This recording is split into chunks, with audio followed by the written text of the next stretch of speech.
Here's a quick video on our water system in the van.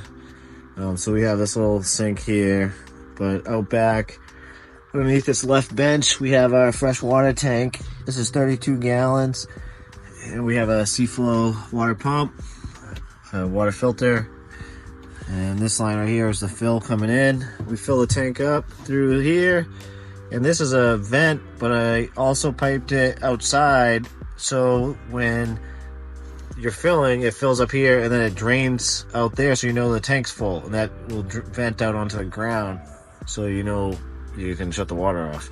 We have a level sensor right here, and then over here where our control panel is, we have this one switch here that turns the pump on.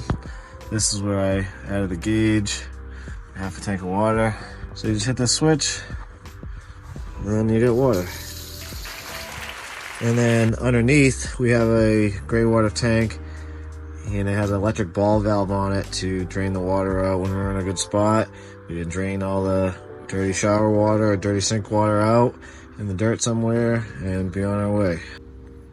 All right, here's our gray water tank under the van. So that P-trap right there is coming out of the shower. This line over here goes to the sink, and they all drain into the top of this gray water tank. This is the electric ball valve we added. That is makes life a lot easier. Just hit an electric switch inside, dumps the water out.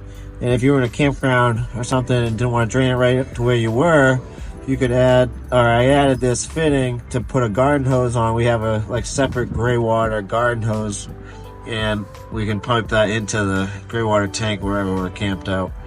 That's only a 20-gallon tank. That's an Amazon special, but it fits perfect between the frame rails, the fuel tank. Oh, the dogs are at it. All right, that's it. Thanks for watching.